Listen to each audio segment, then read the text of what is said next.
I actually have one last thing to say. It's a heads up.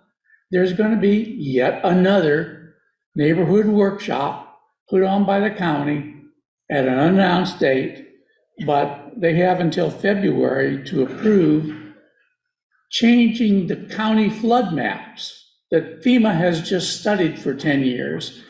And what I've heard is there's some big changes coming. You know, right now you talk about you have to build 19.4 above sea level, which is mostly, you know, like 9 or 10 feet above the grades around here. FEMA's going to lower that 4 feet. Can they do that?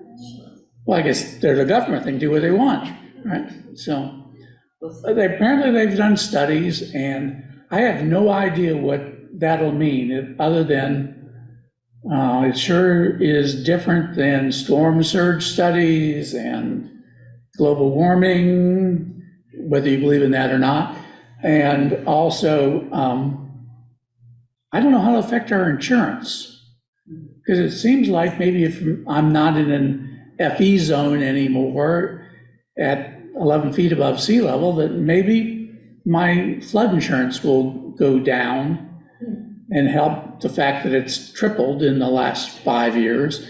So I don't know what's going to happen, but we'll try to give you a heads up. I doubt between now and New Year's that the county will attempt to do that, but who knows? They're the county.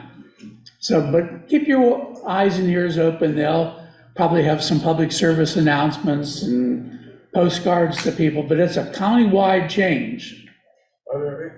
Is there a session set up? No. Public session? No. They are going to have workshops. They're going to have neighborhood workshops where they'll come either on Zoom or to hear, or maybe both. But the county approved, I think they have to be done by the end of February, changing their own internal regulations about flood zones and stuff like that, evacuation zones. So who knows what, they've been, I think they sent some things to Catherine, and we can put them on the website if you'd like to see them. But we just need to be careful and listen to what they have to say. Bob, is the end result of this that it makes Sarasota, or Siesta Key, appear to be a less dangerous place to live? Don't know. I don't know. Does it? Yeah, I guess it would. Yeah. Well, There's not as many people in the FE and zone. Do you think the developers will like that? Probably. Yeah, so do I. Here's another fellow. Yes, sir. I just have a question, it's another subject. There's construction on Midnight Pass Road now, where they got the road blocked off half and half. How long is that gonna continue, and what are they doing?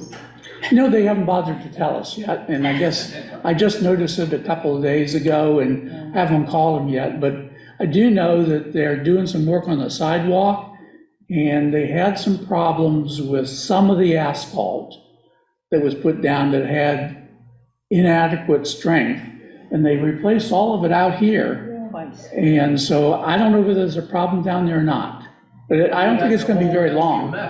Yeah, but the next thing that's coming is this roundabout. And that roundabout's gonna be over a year in construction. Yeah, And the highlight of it is gonna happen in the tourist season.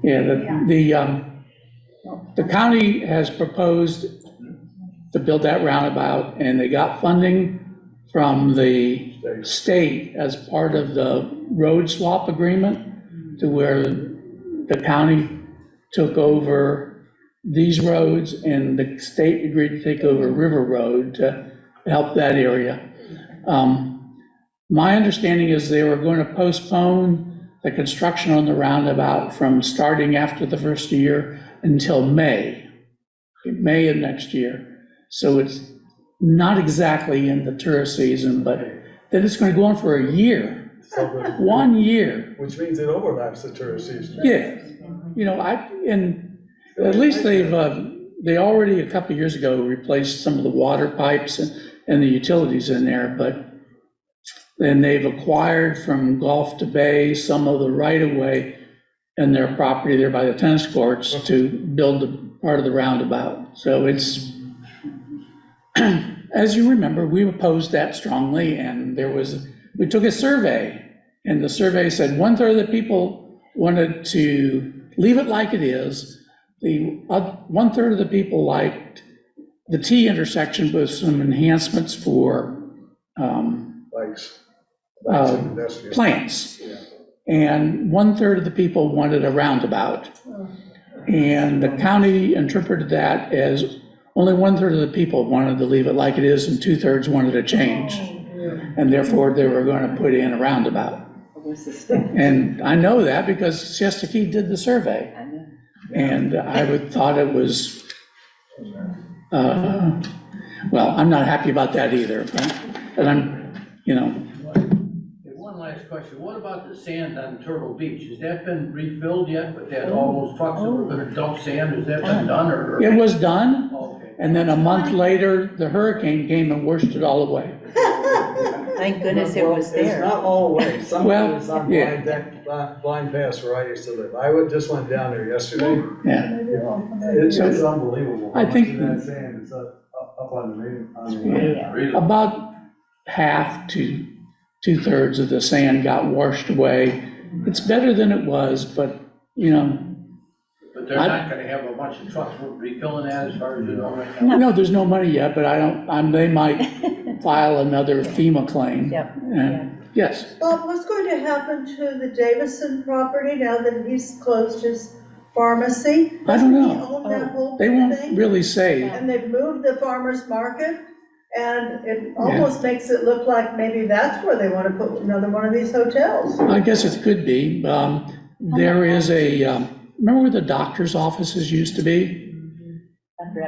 Kind of on the southwest side of Davidson's there, to the left. Kind of back where it jogs back to Birkenstock. I understand that's going to be a Tommy Bahamas outlet store. Clothing, Yeah. not a restaurant. They've leased it. Clothing, I think. Yeah, and they've transferred all of their prescriptions to Walgreens, but I don't know whether they're gonna put a Walgreens in there. I've heard just today that they're gonna replace the roof, and so I don't know what's gonna happen there. Now, Walgreens took over all the prescriptions, so Yes. they didn't have to hire any, Right, right. who gives you the prescription? Pharmacists. Pharmacists, Yeah. and they're gonna remain, in the south, they're gonna remain a convenience store. Right. You mean what? A convenience store. That's from. The post office still there? Mr. Davis No, himself. no post office. No, there'll still Well, be we have post the office in the post south, office on the but no south end. PO box. There's 8 boxes on the south There's end only 8 boxes there Nope. for the I was business. in it yesterday and that mailed, work. what? 8 that work is what Davidson's told us. The other ones are broken, and the ones in Davidson's have been closed since October the 31st, here in the North Village. Well, in the South Village, there's still a guy working behind the desk taking. Yeah, they mail. sell stamps Yeah. and things like that there. Now they take mail, Yeah, and they have 8 post office boxes. yeah. I wish I could tell you more. They were pretty secretive of it. Suspicious.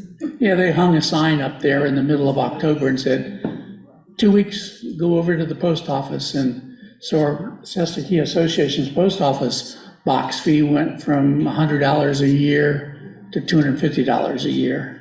And I asked the guy at the post office what happened. He said, it's inflation. At least he didn't say Binomics.